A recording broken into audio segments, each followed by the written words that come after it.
Success বা সফলতা সবাই পেতে চায়, কিন্তু সফলতা লাভের সঠিক সূত্রটি আমরা সবাই জানি না। তো আজকে আপনাদের জন্য একটা সূত্র আমি আলোচনা করব। এই সূত্র আপনার লাইফে অ্যাপ্লাই করার মাধ্যমে সহজেই আপনি লাইফে সফল হতে পারবেন।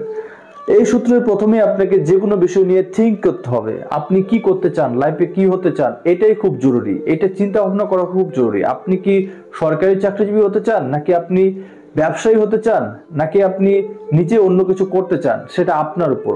এই জন্য আপনাকে প্রথমে থিঙ্কিং করতে হবে যে আমি লাইফে কি হতে চাই। সবার লাইফে সবকিছু হওয়া সম্ভব না, বা সবকিছু সবার জন্য না। তাই আপনাকে নির্দিষ্ট একটা জিনিস থিঙ্কিং করতে হবে। তারপর সেই জিনিস নিয়ে পর্যাপ্ত আইডিয়া আপনার মাথায় নিয়ে আসতে হবে। কোন সূত্র অ্যাপ্লাই করলে আপনি যে রাস্তায় সফল হতে চান সেটা সফল হতে পারবেন, সেটা নিয়ে অনেক বিস্তারিত একটা চিন্তা ভাবনা আপনার ভিতরে আনতে হবে।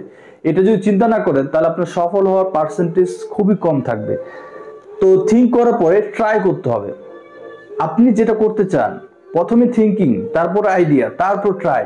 চেষ্টা করুন, কি করতে চান, কি হতে চান, এটা নিয়ে চেষ্টা করুন। কঠোর পরিশ্রম করুন। পরিশ্রম ছাড়া কোনো কিছু এই লাইফে অর্জন করা সম্ভব না। পরিশ্রমই একমাত্র আমাদের সম্বল কোনো কিছু অর্জন করার জন্য। তো ট্রাই করার পর ডু। শুধু চেষ্টা করলেই হবে না, এটা করতে হবে। এটা করতে হবে। Do, do again and again. আপনি যা করতে চান একবার করলেই হবে না, একবার না পারলে দেখো শতবার। যে কাজটা আপনি থেমে যাচ্ছেন আবার ট্রাই করুন, আবার ট্রাই করুন। এক সময় সেই কাজে আপনি ওস্তাদ হয়ে যাবেন। তারপরে কিপ ডুইং, এবং করতে থাকুন। এরপরে আপনি সফলতার দেখতে পাবেন। সফলতা আসবে, সফলতা আসতে বাধ্য।